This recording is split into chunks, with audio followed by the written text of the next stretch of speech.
Evening everyone. आज हम पढ़ेंगे बाल गोविंद भगत, जो राम वृक्ष बेनीपुरी के द्वारा लिखा गया है। इस कहानी में बताया गया है कि एक भगत के मतलब एक साधु संत के बारे में बताया गया है, जो अपने चरित्र को व्याख्या करते हैं। पहले इसका राम वृक्ष बेनीपुरी का थोड़ा चरित्र देख लेते हैं। तो राम वृक्ष बेनीपुरी का जन्म बिहार के मुजफ्फरपुर जिले के बेनीपुर गांव में सन 1902 ईस्वी में हुआ था। बुक में दिया हुआ है 1899 ईस्वी में, पर इसका असली जन्म कब है तो 1902। बुक में मिस प्रिंट है, जिसका 1899 होगा वो कट करके 1902 कर ले। माता पिता का निधन बचपन में ही हो जाने के कारण जीवन के आरंभिक वर्ष अभाव कठिनाई और संघर्ष में बीते, और उनके माता पिता का ध्यान उनके जो बचपन में ही उनका माता पिता का ध्यान हो चुका था, और उनका जो जीवन का पूरा जीवन उनका बहुत कठिनाई से बीत रहा था। 10वीं तक की शिक्षा प्राप्त करने के बाद वे सन 1920 में राष्ट्रीय स्वाधीनता आंदोलन में सक्रिय रूप से जुड़ गए। और वो 10वीं की जब परीक्षा दे दिए थे, 10वीं की बोर्ड देने के बाद 1920 ईस्वी में वो राष्ट्रीय स्वाधीनता आंदोलन में वो जुड़ चुके थे। कई बार उन्हें जेल भी गए। उनका देहांत सन 1968 में हुआ। वो बहुत बार जेल जा चुके थे और उनका 1968 में उनका देहांत हो गया। 15 वर्ष की अवस्था में बेनीपुरी जी की रचना पत्र पत्रिकाओं में छपने लगी, और जब वो 15 वर्ष के थे तो उनका जो रचना था, मतलब वो कहानी वहानी उनका फेसबुक के यहाँ तो छपने लगा था। वो वे वेदव प्रतिभाशाली पत्रकार थे। उन्होंने अनेक दैनिक साप्ताहिक एवं सामान्य पत्र पत्रिकाओं का संपादन किया, जिनमें तरुण भारत, किसान मित्र, बालक, युवक, योगी, जनता, जनवाणी और नई धारा उल्लेखनीय है।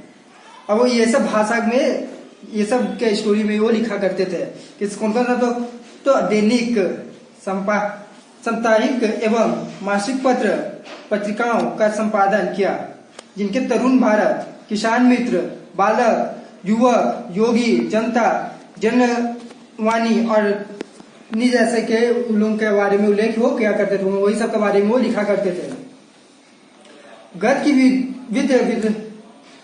की विविध विधाओं में उनके लेखक को व्याख्यात प्रतिष्ठा मिली। उनका पूरा साहित्य बेनीपुरी की रचनावली के 8 खंडों में प्रस्तुत है। उनकी रचना यात्रा के महत्वपूर्ण पड़ाव है। पतितों के देश में उपन्यास, चीता के फूल कहानी,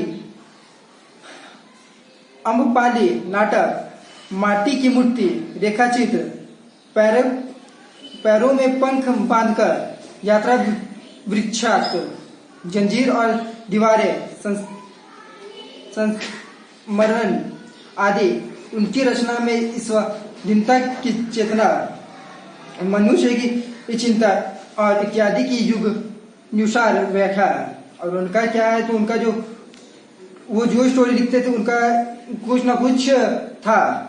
उनका क्या तो मनुष्य का इतिहास के बारे में ही कुछ ऐसा लिखते थे कि मनुष्य कहीं जुड़ा हो जिससे किसी को लाभ होता है, ऐसा ही वो कुछ स्टोरी लिखा करते थे।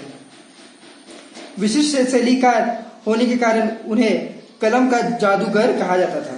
वो ऐसा लिखा करते थे कि उसमें कलम का जादूगर कहा भी जाता था। अब आते हैं हम लोग स्टोरी पे। स्टोरी का नाम है बाल गोविंद भगत। वो एक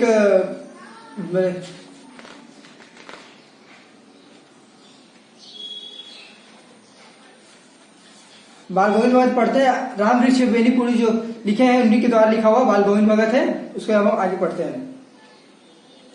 बाल गोविंद भगत मंझले कद के गोरे चिट्टे आदमी थे। 60 से ऊपर ही होंगे। बाल पक गए थे। लंबी दाढ़ी या जटा तो नहीं रखते थे, किंतु हमेशा उनके चेहरा सफेद बालों से ही जगमग किए रहता। बाल गोविंद का तो एक मंझले कद के आदमी थे, और वो कितना तो 60 साल से तो ऊपर के ही होंगे, और वो दाढ़ी एकदम नहीं रखते थे, और जटाजट बाल नहीं रखा करते थे, पर उनका जो बाल है इतना सफेद था कि वो साधु संत के जैसा लगा करते थे। कपड़े बिल्कुल कम पहनते हैं, कमर में एक गोटी मात्र, और सिर में कबीर पंथियों की इसे कट फटी टोपी, और कपड़ा वो बिल्कुल हम सीधा कम कपड़ा पहना करते थे। क्या थे, लंगोटी बांध लेते थे और सिर पे एक कबीर पंथियों की एक टोपी लगा लेते करते थे, और ज्यादा कुछ नहीं। जब जाड़ा आता तब एक काली कमल ऊपर से ओढ़ लेते, मस्तक पर हमेशा चमकता हुआ रामचंद्र चंदन, और नौ नाक जो नाक के एक छोर से ही औरत के टीके की तरह शुरू होते हैं। गले में तुलसी की जड़ की एक बेलोल माला बांधे रहते हैं, और वो मस्तक में क्या थे, चंदन का जो चंदन का टीका, और वो क्या तो औरत के जैसा जैसे नाक से लगाते हैं वो उसी तरह बाल गोविंद भगत लगाया करते थे। और वो गर्दन में क्या तो तुलसी का जो माला होता है, वो तुलसी का माला अपने गर्दन में डाले हुए रहते थे। ऊपर की तस्वीर से यह नहीं माना जा कि बाल गोविंद भगत साधु थे, नहीं, बिल्कुल गृहस्थ। उनकी गृहनीति की तो मुझे याद नहीं, उनके बेटे और पुत्रों को तो मैंने देखा नहीं था। थोड़ी खेती बाड़ी थी, एक अच्छा साफ सुथरा मकान भी था, और उनका तस्वीर, उनका मतलब फेस देख के उनका कहा नहीं जा सकता था कि वो एक साधु है, नहीं, बिल्कुल वो गृहस्थी की तरह थे, एक घर गृहस्थी चलाने की तरह थे। उनका एक बेटा था, पुतो था, थोड़ी बहुत खेती बाड़ी भी किया करते थे, थोड़ा बहुत खेती उठी भी था उनका, और एक साफ सुथरा मकान बना के वहां पे रहा करते थे। किंतु खेती बाड़ी करते परिवार रखते हैं भी बाल गोविंद भगत साधु थे। साधु की इस सब परिभाषाओं में खड़े उतरने वाले कवि इरकी साहब मानते थे। उन्हीं के गीतों को गाते हैं, उन्हीं के आदेशों पर चलते हैं। पर खेती बाड़ी करते करते तो परिवार को चला लेते थे, परंतु वो किसके अनुसार चलते थे, कबीर के जो पंक्तियां होती है, कबीर सिंह जो बोला गया है, कबीर सिंह का जो पंक्तियां होती है, उसी का आदेश के अनुसार उसी को पढ़ते हैं, और उसी के जो लिखा हुआ रहता उसी का आदेश के अनुसार वो अपना जीवन के आगे चला करते थे। कभी झूठ नहीं बोलते हैं, खड़ा व्यवहार रखते हैं, किसी से भी दो टुक बात करने की ये संकोच नहीं करते, ना किसी से खामसा झगड़ा मोल लेते हैं, और वो थोड़ा सा भी झूठ नहीं बोलते थे। तो जब बोलते थे वो सच में बोलते हैं, और किसी से बात करने में कभी कोई हिचकिचा जाता है कि उससे बात नहीं करेंगे, पर वो बाल गोविंद भगत किसी से हिचकिचाते नहीं थे, वो किसी से भी बात तुरंत कर लेते थे, और वो फालतू किसी से झगड़ा लेने का वो मोल नहीं करते थे। वो किसी से भी फालतू होता है कि झगड़ा, कोई गाली दे दिया, गाली गलौज करके वो झगड़ा, ऐसा काम नहीं करते थे, वो सीधे आदमी थे। किसी की चीज नहीं छूते, ना बिना पूछे व्यवहार में लाते। इस नियम को कभी इतनी बारीक तक ले जाते कि लोग को कुतूहल होते हैं। कभी वो दूसरे के खेत में सोच के लिए भी नहीं बैठते, और वो कभी किसी का चीज को नहीं टच कर देते। वो जैसे कोई दूसरा का चीज है तो उसको कभी टच नहीं करते, वो जैसे कोई दूसरा चीज है उठा के हम अपने पास नहीं है, वो ऐसा काम नहीं करते, और वो दूसरा का खेत में सोच के लिए भी नहीं जाते थे। वह गृहस्थी थे, लेकिन उनकी सब चीज साहब की थी। जो कुछ खेत में पैदा होता सिर पर लादकर पहले इसे साहब के दरबार में ले जाते, जो उनके घर से 4 कोस दूर पर था। एक कबीरपंथी मठ से मतलब, और वो खुद का खेती बाड़ी जब कर लेते थे तो वो अपने माथा पे बांध कर, वो कहा तो अपने घर से 4 कोस दूर, वो उनका वहां एक कोई साहब था, जो वो साहब के घर ले जाया करते थे। वह दरबार में भेंट रूप रख लिया जाकर प्रसाद रूप में जो उन्हें मिलता, उनसे घर लाते और उसी पर गुजारा कर लेते। और वहां ले जाने के बाद उसके जो कुछ मिलता थोड़ा सा ही मिला उसी पर फिर उसको घर लाते, उसी से वो घर का गुजारा कर लेते थे। इन सब के ऊपर में तो मुगद था, उसके मधुर गान पर जो सदा सरदा ही सुनने को वो मिलते। कवि के वे सीधे साधे पद जो उनके कंठ से निकलती सजीव हो उठते हैं। और ये सब के बाद क्या, उनके एक गाना था, वो बहुत सुंदर गाना, मधुर में गाना गाया करते थे, जो सदा कबीर के पंक्तियों से ही निकला हुआ था। जो कवि का जो पंक्ति रहता था उसी का पंक्ति से वो गाना गाया करते थे। आषाढ़ की रिमझिम है, समूचा गांव खेतों में उतर पड़ा है। कहीं हल चल रहे हैं, कहीं रोपनी हो रही है। धान के पानी भरे खेतों में ये बच्चे उछल रहे हैं। औरत कलेवा लेकर मेड़ पर बैठी है। आसमान बादल से घिरा, धूप का नाम नहीं, ठंडी पुरवाई चल रही है। ऐसे ही समय आपके कानों में एक स्वर तरंग झंकार सी कर उठी। और क्या तो वहां पे आषाढ़ का जो रिमझिम बारिश होता है, जो रिमझिम बारिश में वो क्या तो वो सब वहां पे कोई खेती कर रहा है, कोई बच्चा लोग खेल रहा है। और उसी के टाइम कबीर सिंह, ये बाल गंगाधर भगत अपना कबीर सिंह का जो पंक्तियां करते थे। अब बादल पूरा एकदम गरज रहा है, पूरा काला बादल हो चुका था।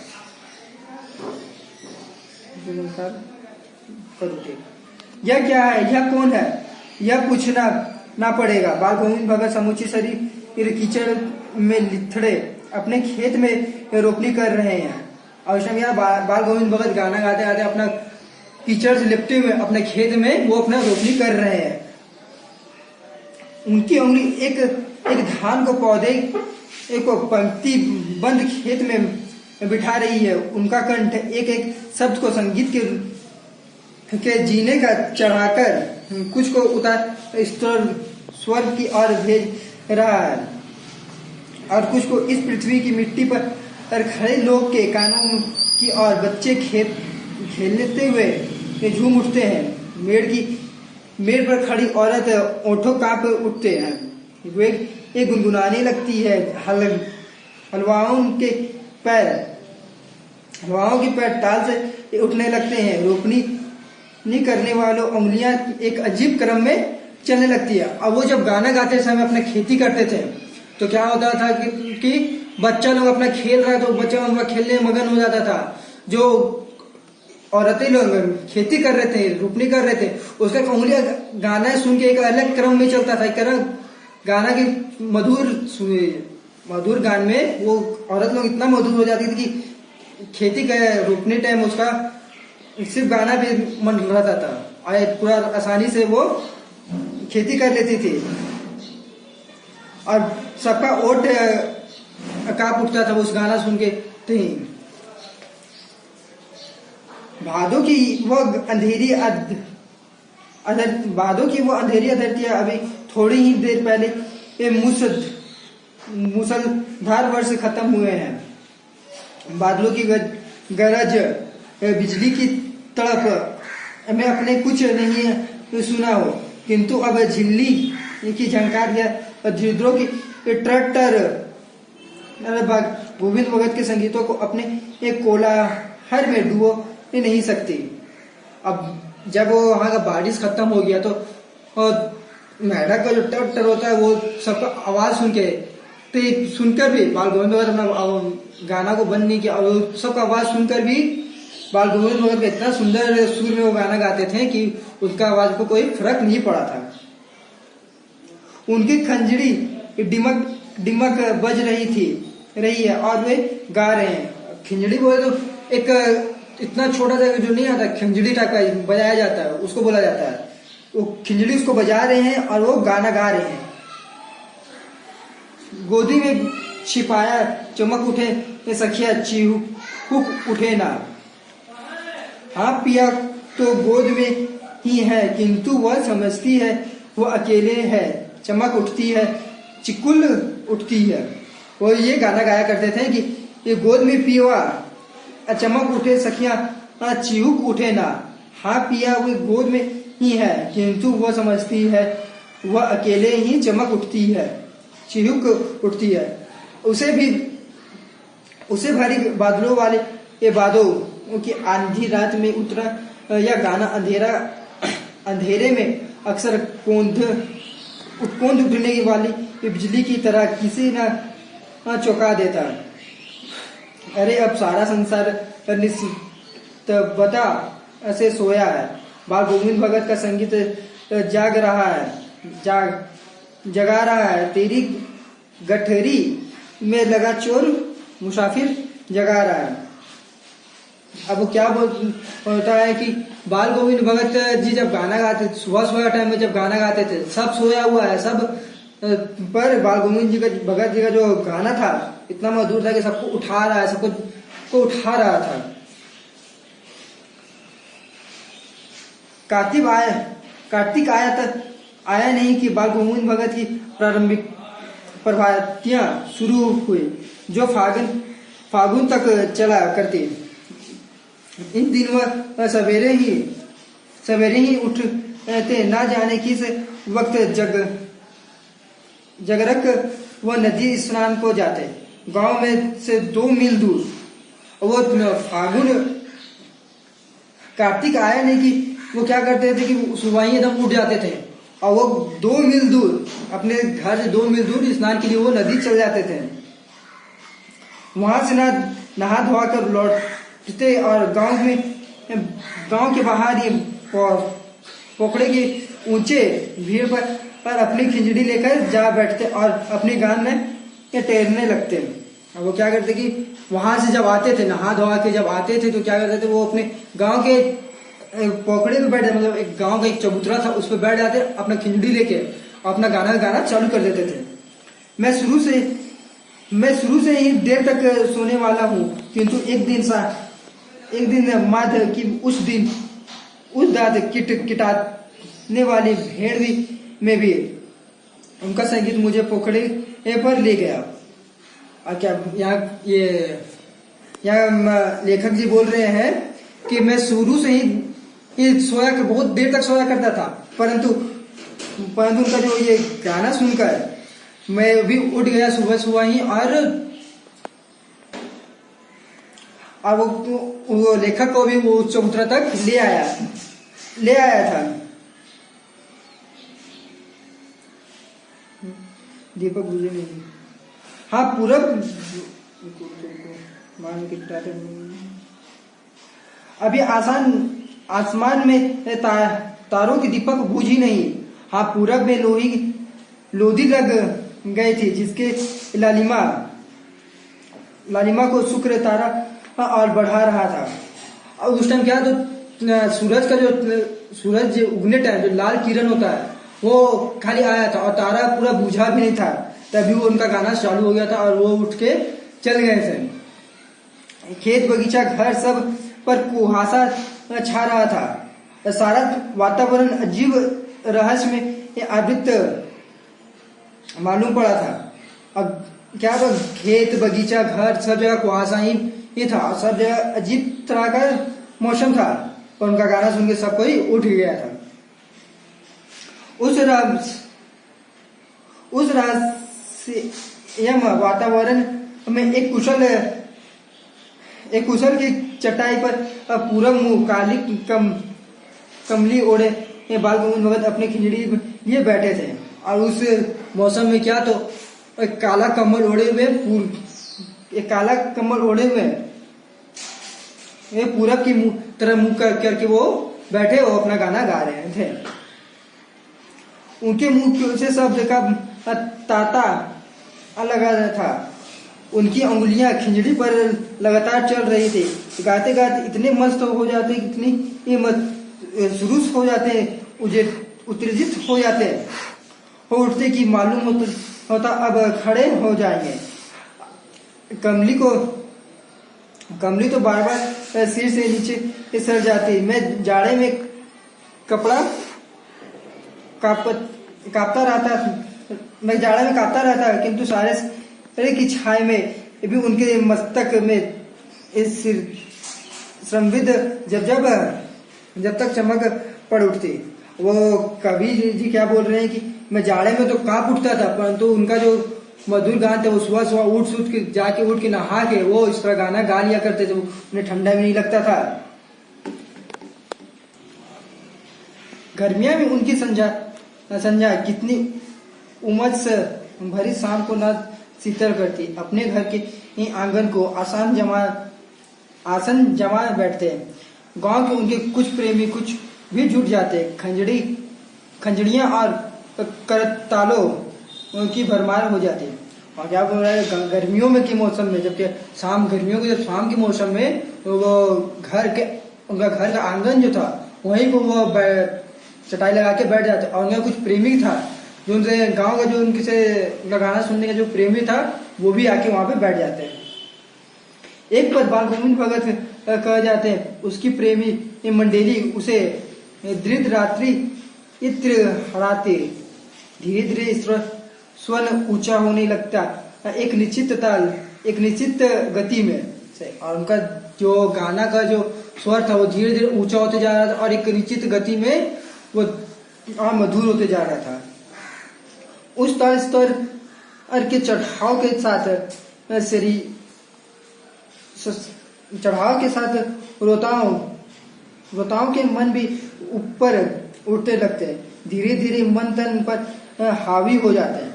और वहां जो जिनका गति बढ़ते जा रहा था तो उनके अगल बगल में बैठे हुए थे जो सुन रहे थे गीत गाना, उनका भी मन और उच्चित हो जाता है। होते होते एक क्षण ऐसा आता कि ये बीच की खंजड़ी के लिए बाल गोविंद भगत नाच रहे हैं और उनके साथ ये सब तन मन नित्रसित हो उठते। सारा आंगन नृत्य और संगीत से उत्प्रिय है। और एक समय ऐसा आ जाता है कि बाल गोविंद भगत गाते गाते वो नाचने झूमने पर लगते और उनके साथ साथ पूरा वहां पर भी जो बैठा हुआ था सब भी नाचते झूमने लगता था।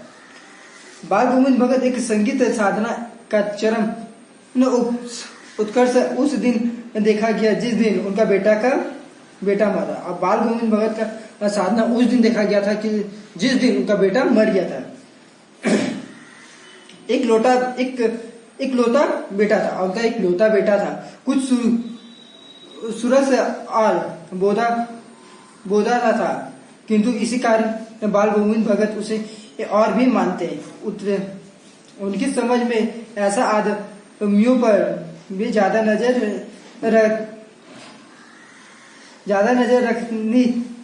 रखनी चाहिए या प्यार करना चाहिए, क्योंकि ये निगरानी और मोहब्बत से ज्यादा हकदार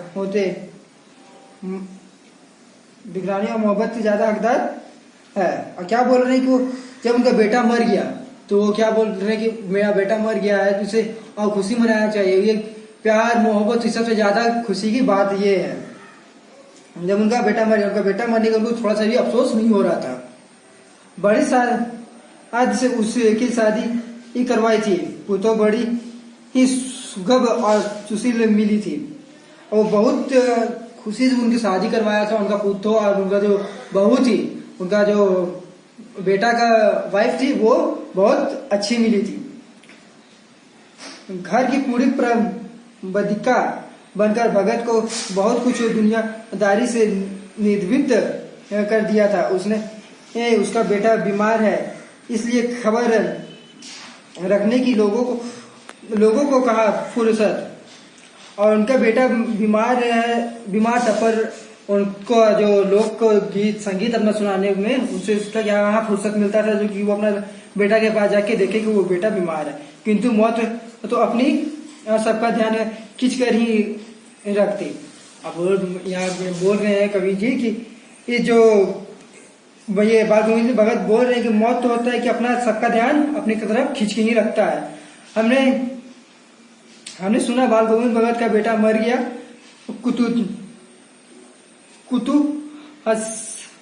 कुतूहलवश उनके घर आया, देखकर दंग रह गया। बेटे को आंगन में एक चटाई में लेटाकर एक सफेद कपड़े से ढाक रखा और ढाक रखा। वह कुछ फूल तो हमेशा ही रोपते रहते। उन फूलों में ऐसे कुछ तोड़कर उस पर छिड़क बिखार दिए फूल और तुलसी दल की भी। और क्या किए तो उनका जो बेटा था वो आंगन में अपना ले आया। आंगन में लाके व्हाइट रंग का उन पे कपड़ा को ओढ़ा दिए। अब फूल को और तुलसी का जो उनके पास माला था उनको पूरा उन पर बिखार दिए थे।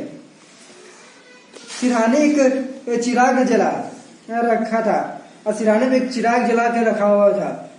सिर के मतलब सिरहाने में उनका सिर के पास एक चिराग जला के रख दिए थे।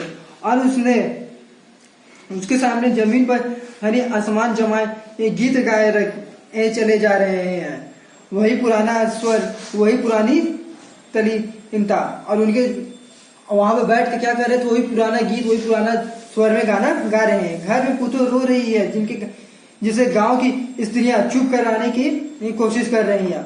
और क्या तो घर में उनका पुतो रो रही थी, पर वो घर में उनका पुतो रो रही थी। उनका वहां का जो गांव का स्त्री लोग थी और जो लेडीज लोग थी जो चुप करा रही। किंतु बाल गोविंद भगत गा जा रहे थे। हाँ, गाते गाते कभी कभी पुतो के नजदीक भी जाते और उसे रोने के बदले उत्साह मनाने को कहते। आत्मा परमात्मा के पास चली गई। विनयनी अपने प्रेम से जा मिली। भला इससे बढ़कर आनंद की कौन सी बात। और वो अपने पुतों के पास हंसते हंसते जाते हैं और बोलते हैं कि आत्मा का परमात्मा से मिलन हो गया, इससे बड़ा खुशी की बात क्या हो सकता है। उत्साह रो मत, उसे रोने से मना करते हैं। मैं कभी कभी सोचता ये पागल हो नहीं न गए, किंतु नहीं, वह जो कुछ कर रहे थे उसमें उनका विश्वास बोल रहा था। वह चरम विश्वास जो वो हमेशा ही मृत्यु पर विजय होता आया है।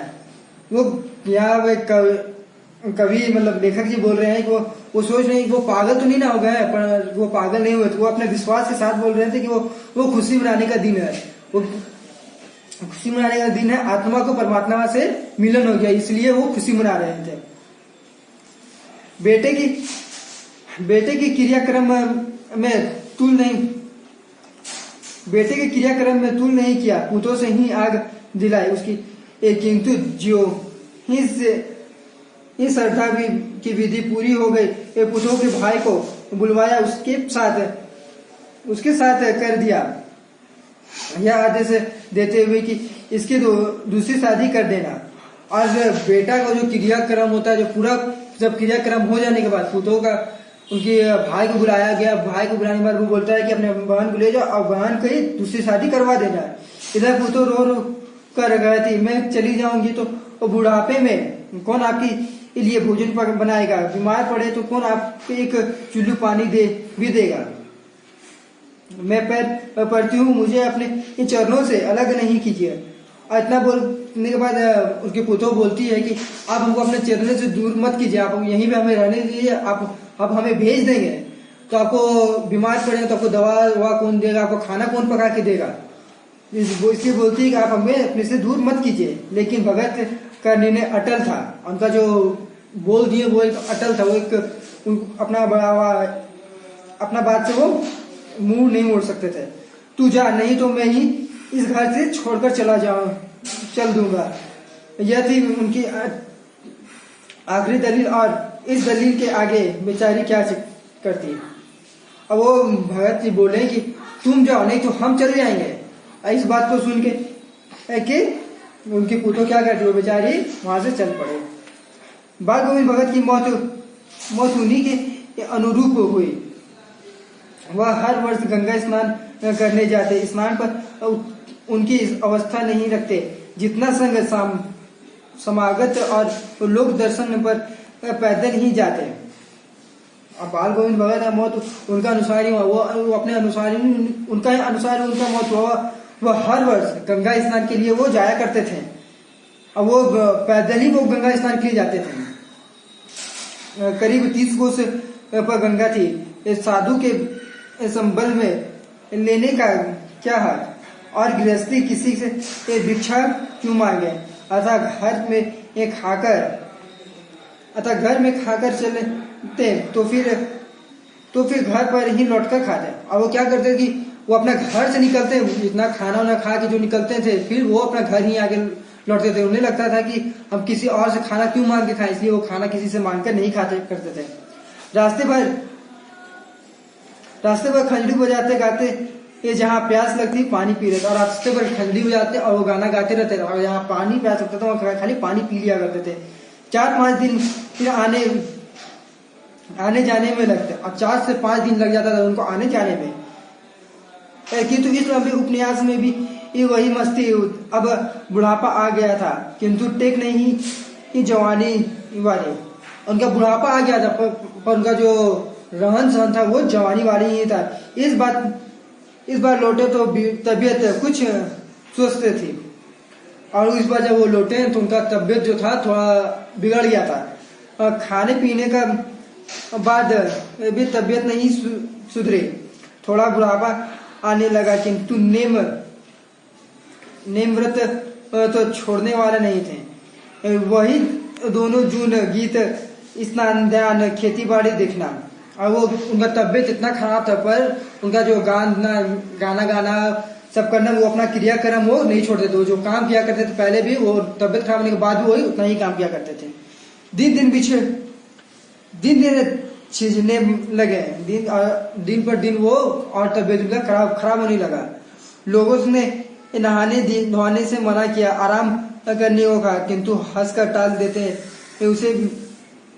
उस दिन भी संध्या में गीत गाए, किंतु मालूम होता जैसे तागा टूट गया हो। और जो लोग भी वहां का क्या बोलते थे कि अब आप नहाए धोआए मत, आराम कीजिए, खाना खाइए घर में। पर उनका बात को सुन क्या करते थे बाल गोविंद भगत, तो टाल देते थे, हंस कर उसको टाल देते थे। और उस दिन भी रात शाम को गाना गा रहे थे, तो उनका जो आवाज में था वो जैसे कोई धागा टूटता है, उसे उनका आवाज थोड़ा टूटा टूटा टाइप का निकल रहा था।